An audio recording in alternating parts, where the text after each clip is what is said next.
Hello everyone, I am Priyanka Gaur. Welcome back to my channel learning with pace.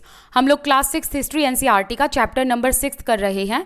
The chapter name is new questions and new ideas, मतलब नए तरीके के प्रश्न and नए तरीके के विचार।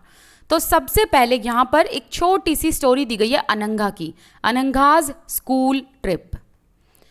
Ananga for the first time एक स्कूल ट्रिप पर जा रही होती है, मतलब पहली बार एक स्कूल ट्रिप पर जा रही होती है। ये स्कूल ट्रिप है वाराणसी के लिए।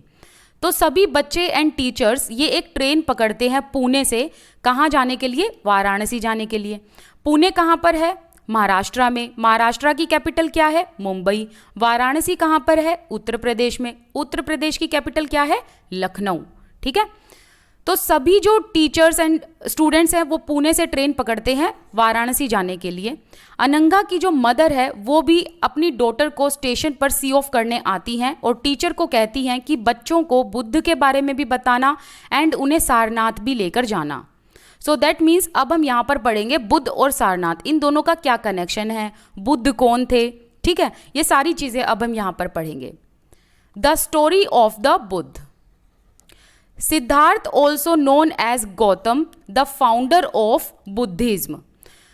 देखो जो गौतम है इनको गौतम बुद्ध के नाम से भी जाना जाता है, ये फाउंडर रहे हैं बुद्धिज्म के।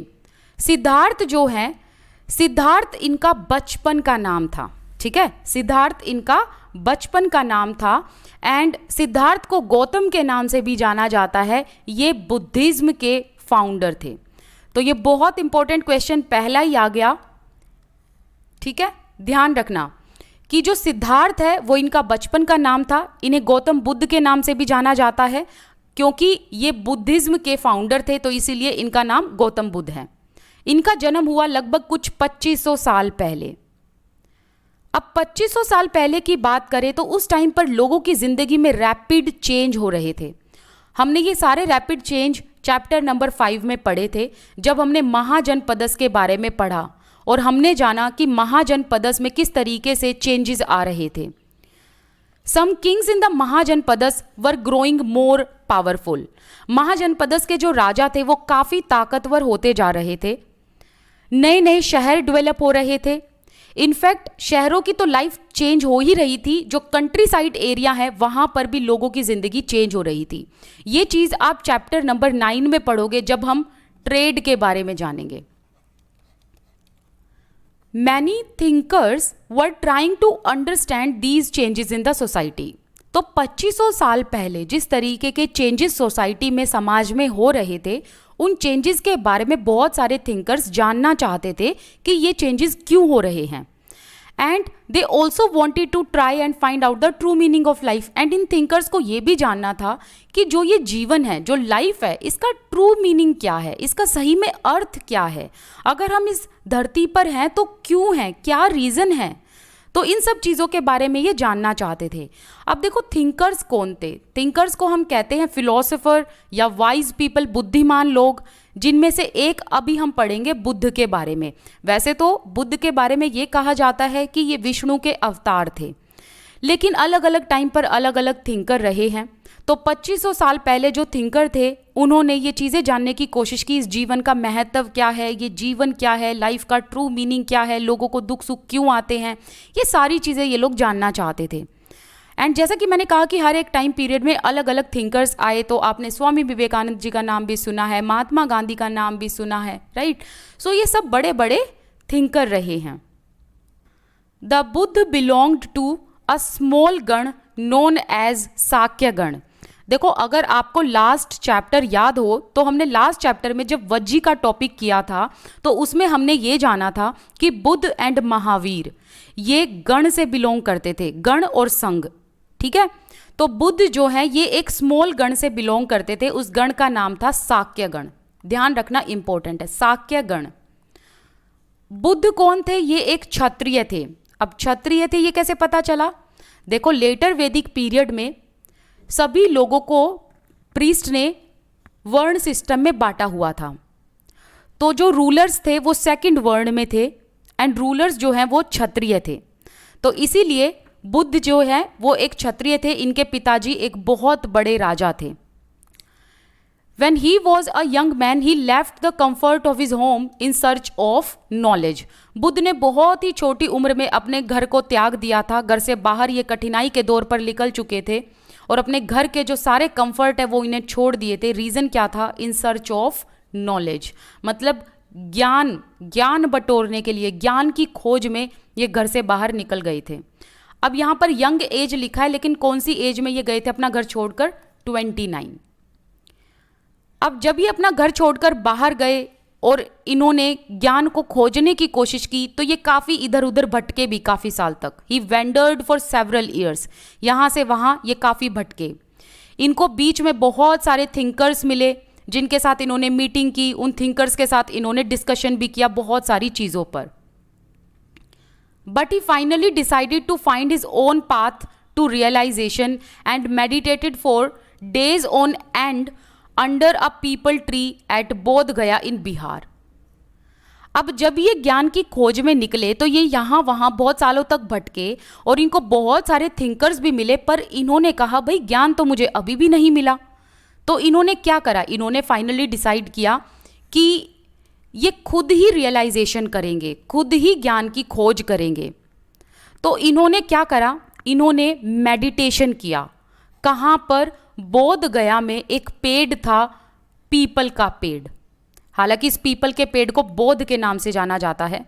तो जो ये पीपल का पेड़ था, ये था बोध गया में. इसके अंडर ये बैठे, इसके नीचे ये बैठे थे बुद्ध, और इन्होंने मेडिटेशन किया. बोध गया कहाँ पर है? बिहार में. ओके, तो यहाँ से एक बहुत इंपॉर्टेंट क्वेश्चन जो बनता है, जो काफ़ी बार क्वेश्चन ये पूछा जा चुका है कॉम्पिटिटिव एग्जाम्स में.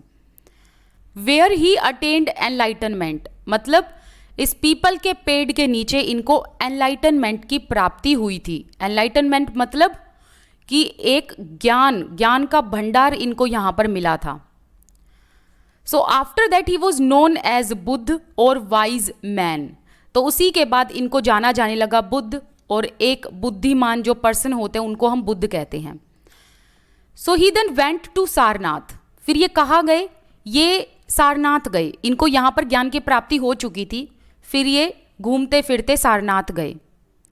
सारनाथ कहाँ है? वाराणसी में. तो अभी आपने देखा था कि अनंगा की मदर ने टीचर को क्या कहा था कि बच्चों को बुद्ध के बारे में भी बताना एंड सारनाथ के बारे में भी बताना, सारनाथ भी लेके जाना. ठीक है, तो बुद्ध जो थे, अब इनको ज्ञान की प्राप्ति हो गई थी, ये गए सारनाथ. सारनाथ कहाँ है? वाराणसी में.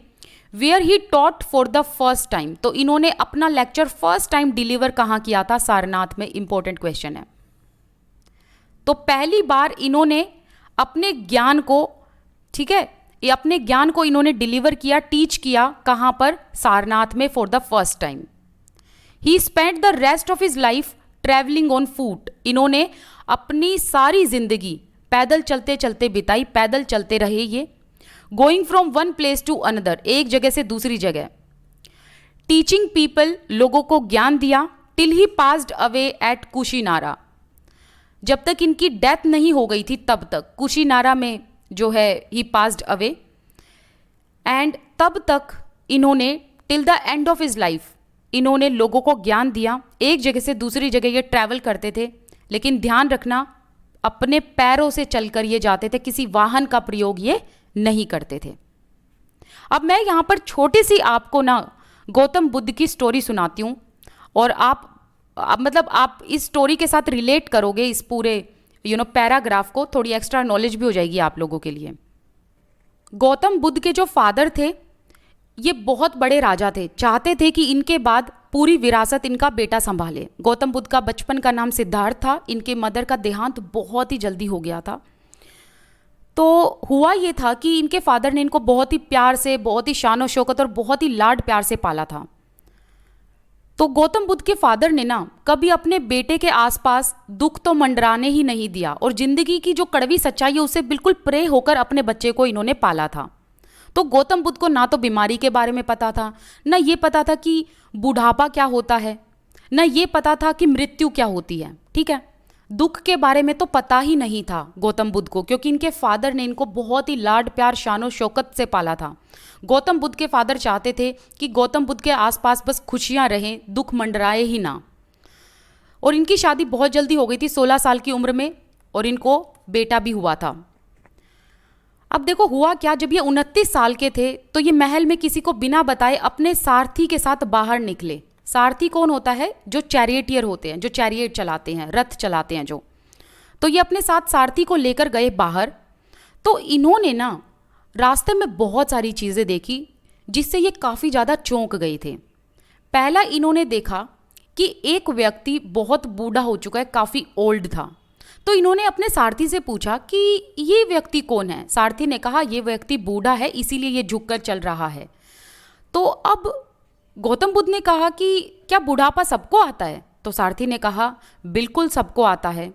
तो गौतम बुद्ध ने कहा कि क्या तुम भी एक दिन बूढ़े हो जाओगे? सारथी ने कहा जी हाँ, मैं भी एक दिन बूढ़ा हो जाऊंगा। गौतम बुद्ध ने फिर पूछा कि क्या मैं भी बूढ़ा हो जाऊंगा? तो सारथी ने कहा थोड़ा हिचकिचाकर कि हाँ जी, आप भी बूढ़े हो जाओगे। तो ये बात से गौतम बुद्ध बहुत बहुत ज़्यादा चौंक गए थे।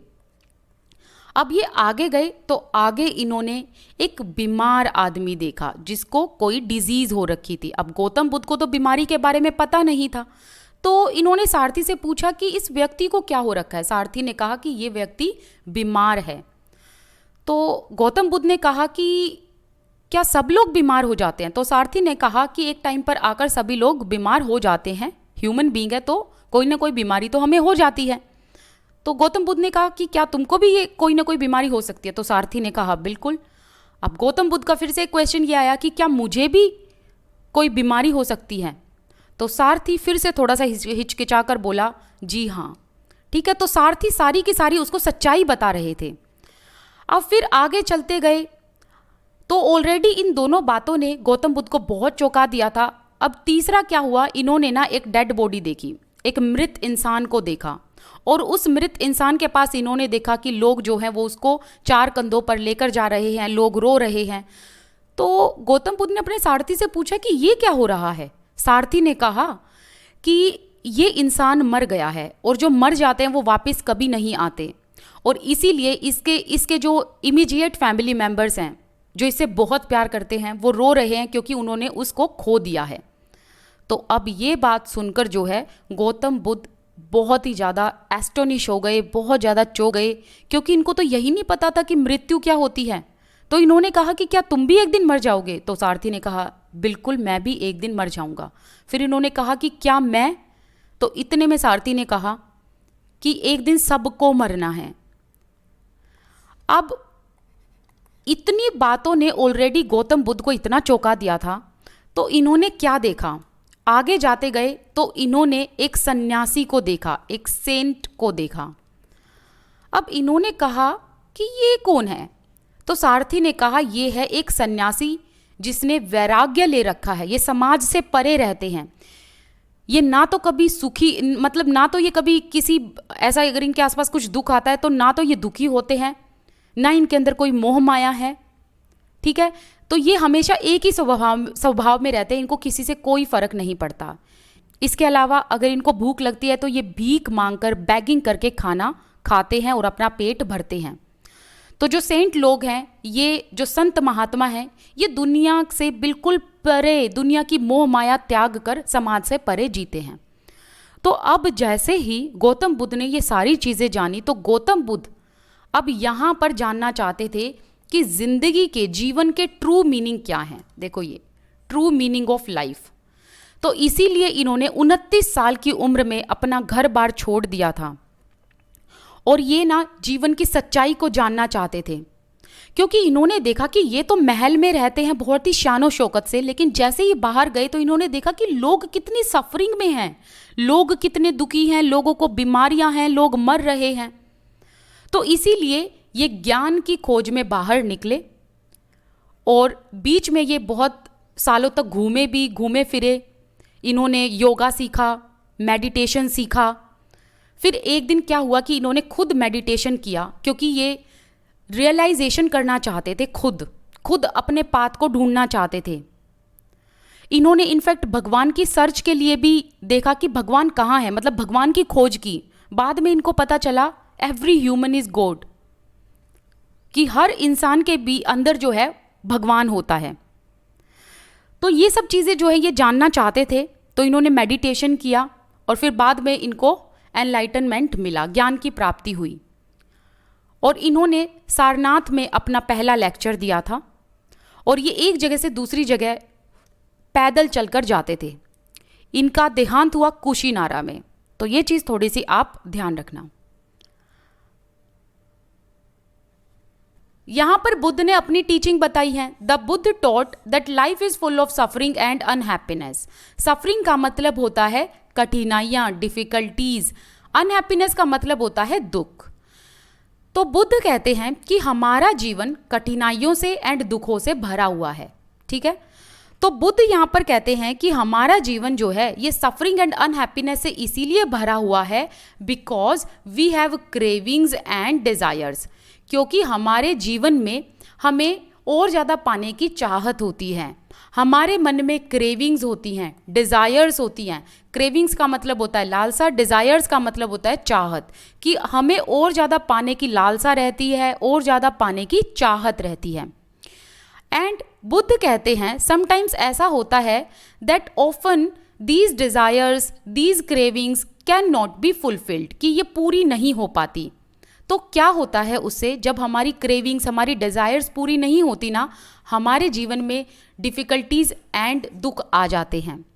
सो ऑल एंड ऑल हम खुद इंसान अपने जीवन की सफरिंग, अपने जीवन की अनहैप्पीनेस के लिए रिस्पॉन्सिबल हैं, क्योंकि हमारे मन में क्रेविंग्स एंड डिज़ायर्स खत्म होने का नाम नहीं लेती। अब बुद्ध कहते हैं कि समटाइम्स ऐसा भी होता है, even if we get what we want we are not satisfied, कि हमें जो चाहत होती है ना वो मिल तो जाता है लेकिन हम फिर भी सेटिस्फाइड नहीं होते। इसके पीछे रीज़न क्या है? Because we want more. हमारे मन में होता है कि हमें और ज़्यादा चाहिए, और वी वॉन्ट अदर थिंग्स, या फिर हमें जो चीज़ मिल जाती है हम उसमें खुश हो जाते हैं, लेकिन उसके बाद हमारा मन करता है अब हमें कुछ और चीज़ चाहिए। तो देखो इस लाइन को मैं एग्जाम्पल में समझाती हूँ। जैसे कि आपकी कहीं पर जॉब है और आपकी सैलरी है 50,000, ठीक है। अब आप जो है 50,000 की सैलरी में खुश नहीं हो, आप चाहते हो आपकी सैलरी हो जाए 1 लाख। अब आपकी सैलरी 1 लाख भी हो गई, अब आप यहाँ पर आपकी चाहत पूरी हो गई, लेकिन आपकी डिज़ायर्स कह रही हैं कि और ज़्यादा चाहत करो, और ज़्यादा मांगो, तो वो डिज़ायर्स ख़त्म होने का नाम नहीं ले रही। तो अब आप चाहोगे कि आपकी सैलरी 2 लाख हो जाए, ठीक है। तो आप देखो कि आपकी यहाँ पर ख्वाहिशें तो पूरी हो रही हैं, लेकिन आप फिर भी सेटिस्फाइड नहीं हो, क्योंकि आपके मन में चाहत है कि आपको और मिले, और मिले।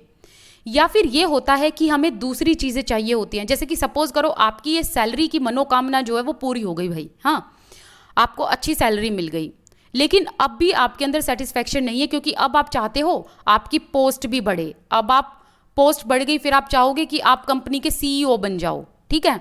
सो कहने का मतलब है कि हमारी डिज़ायर्स ख़त्म नहीं होती हैं, एंड ये डिज़ायर्स ख़त्म नहीं होती, ये क्रेविंग्स ख़त्म नहीं होती, इसलिए हमारे जीवन में इतना बड़ा दुख आता है, इतनी बड़ी सफरिंग्स होती हैं। एंड इस चाहत को, इस क्रेविंग को बुद्ध कहते हैं कि ये एक थर्स्ट है। थर्स्ट का मतलब होता है प्यास, जो कभी नहीं बुझती। तो ये कहते हैं कि ये एक तरीके की प्यास है, और इन्होंने एक नाम और दिया, तन्हा। ही taught that this constant craving could be removed by following moderation in everything। अब यहाँ पर ये कहते हैं कि आप लोगों की ये जो कांस्टेंट क्रेविंग होती है और ज़्यादा पाने की जो ये चाहत होती है, इसको आप रिमूव कर सकते हो। लेकिन ये रिमूव कैसे होगी? जब आप हर एक चीज़ में मॉडरेशन ले आओगे। मॉडरेशन का मतलब होता है मध्यम, या ये कह लो कि बैलेंस, ना इधर ज़्यादा होना चाहिए ना उधर ज़्यादा होना चाहिए, ठीक है। तो अपने चाहत को मॉडरेट करो, अपने जीवन में मॉडरेशन लाओ, तो ये जो क्रेविंग्स हैं ये खत्म हो जाएंगी जिस दिन हम अपनी जिंदगी में बैलेंस ले आएंगे। तो इसको थोड़ा बाद में पढ़ेंगे, एक बार ये देखते हैं साइड में बॉक्स में क्या है। द स्तूपा एट सारनाथ, यहाँ पर ये देख रहे हो, ये है एक स्तूपा। कहाँ पर है? सारनाथ में। तो सारनाथ प्लेस इतना इंपॉर्टेंट क्यों है? क्योंकि यहाँ पर बुद्ध ने पहली बार अपनी टीचिंग डिलीवर की थी। This building known as stupa, ये जो है ये स्तूपा के नाम से जाना जाता है, was built to mark the place where the Buddha first taught his message. यहाँ पर इन्होंने पहली बार अपना मैसेज डिलीवर किया था। अब ये लोगों को क्या क्या टीचिंग्स देते हैं? ये कहते हैं कि दूसरों के साथ हमेशा काइंड रहो, काइंडनेस के साथ जियो, एंड सभी लिविंग बींग्स की रिस्पेक्ट करो, इनफैक्ट एनिमल्स की भी, क्योंकि ये एनिमल्स किलिंग के खिलाफ थे. He believed that the results of our action, which is called karma, whether good or bad, affect us in both the life. जैसे कि प्रेजेंट लाइफ जो हम जी रहे हैं एंड जो नेक्स्ट लाइफ मतलब लाइफ आफ्टर डेथ. तो देखो बुद्ध ये कहते हैं कि अपने एक्शंस पर ध्यान दो. अगर गलत कर्म करोगे तो उसका परिणाम गलत होगा, और अगर अच्छे कर्म करोगे तो उसका परिणाम अच्छा होगा. तो जो भी आपके कर्म हैं, ठीक है, वो अच्छे रखो. अगर गलत कर्म करोगे तो इस दुनिया में भी आपको गलत परिणाम मिलेंगे, और नेक्स्ट जो आपका जन्म होगा उसमें भी आपको बैड कर्मास का अफेक्ट देखने को मिलेगा. The Buddha taught in the language of ordinary people. अब आपको पता है ना कि ऑर्डिनरी पीपल, आम लोग कौन सी भाषा बोलते थे? प्राकृत. तो बुद्ध ने भी क्या करा, इन्होंने प्राकृत लैंग्वेज में लोगों को समझाया, लोगों को अपनी टीचिंग दी, क्योंकि ये ज़्यादा से ज़्यादा लोगों तक पहुंचना चाहते थे. ये चाहते थे कि जो आम जनता है वो इनको सुने समझे, ठीक है. एंड प्राकृत एक ऐसी लैंग्वेज थी जो सभी लोगों को समझ में आती थी, आम बोली जाने वाली ये भाषा थी. What was the language used to compose the Vedas. Vedas में कंपोजिशन में, वेदास की कंपोजिशन में संस्कृत लैंग्वेज का यूज किया गया था. और ये जो संस्कृत लैंग्वेज है ये आज के टाइम पर जो आप स्कूल में संस्कृत पढ़ते हो उससे बिल्कुल अलग है. अब देखो बुद्ध क्या कहते हैं. बुद्ध जी कहते हैं, he also encouraged people to think for themselves rather than to simply accept what he said. ये कहते हैं कि जो मैं आपको बातें बता रहा हूं उनको सिंपली फॉलो मत करो कि बस मैं बता रहा हूं इसलिए आप उसे फॉलो कर रहे हो. ऐसे किसी को भी फॉलो मत करो, बल्कि खुद सोचो, खुद दिमाग लगाओ, तो अपने खुद के तर्क वितर्क रखो, ठीक है. तो यहां पर इनका कहने का मतलब है मुझे यूं ही फॉलो मत करो, अपने तर्क वितर्क लगाओ. अब आगे देखते हैं आगे क्या लिखा हुआ है, ठीक है. यहां पर एक स्टोरी दी गई है, स्टोरी को पढ़ते हैं. यहां पर एक स्टोरी दी गई है कीसा गौतमी के बारे में, और इस स्टोरी से आपको समझ में आएगा जो अभी बुद्ध ने कहा ना कि मुझे ब्लाइंडली फॉलो मत करो, अपना भी दिमाग लगाओ, अपने तर्क वितर्क, अपने लॉजिक भी लगाओ. तो यहाँ पर उसी का एग्जाम्पल दिया है. ये काफ़ी फेमस स्टोरी है बुद्ध के बारे में. एक लेडी थी जिसका नाम था कीसा गौतमी. उसका बेटा जो है वो मर गया था. अब वो अपने बेटे को हाथों में लिए हुए जगह जगह घूमे जा रही थी, गली गली घूमे जा रही थी, और सबसे भीख मांग रही थी कि उसके बच्चे को कोई जीवित कर दे, उसके बच्चे को कोई वापस दुनिया में ले आए. तो वहाँ पर सड़क पे एक काइंड मैन खड़ा था, एक बड़ा ही दयालु किस्म का आदमी, और उसने कहा कि तुम एक काम करो, इस बच्चे को बुद्ध के पास ले जाओ. तो कीसा गौतमी बड़ी खुश हुई, उसे लगा कि जो बुद्ध हैं वो उसके बेटे को जीवित कर देंगे. तो कीसा गौतमी बुद्ध के पास गई और कहा कि प्लीज़ मेरे बेटे को जिंदा कर दो. तो बुद्ध ने कहा तुम एक काम करो, bring me a handful of mustard seeds and I will bring your child back to life. कि मैं तुम्हारे बेटे को जिंदा कर दूंगा, जीवित कर दूंगा, पर तुम उसके बदले एक काम करो, एक हैंडफुल ऑफ मस्टर्ड सीड्स मतलब मुट्ठी भर मस्टर्ड सीड्स लेकर आओ.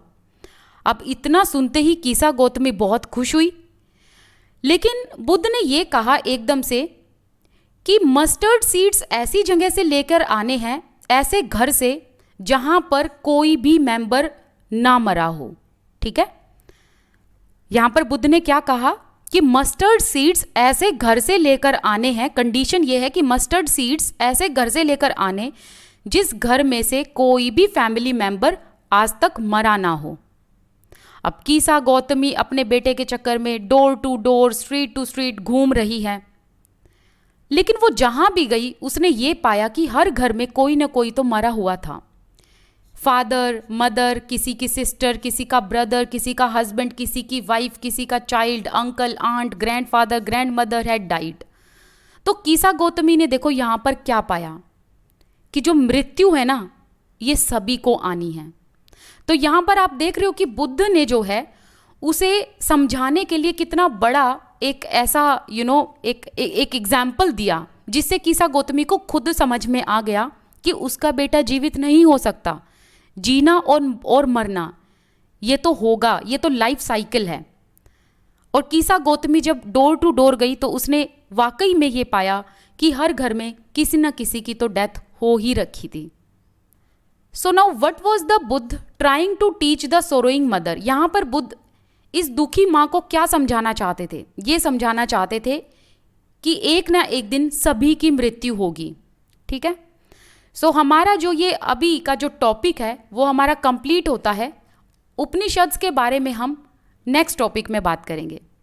This side Priyanka Gaur, I wish you all the best, keep learning. Thank you so much for watching this video. आप मेरे साथ इंस्टाग्राम पर जुड़ सकते हो। इंस्टाग्राम की आईडी एंड यूज़र नेम मैंने description box and first comment section में दिया हुआ है। इसके अलावा आपको इसका यूज़र नेम अपनी स्क्रीन पर भी दिख जाएगा। Thank you so much.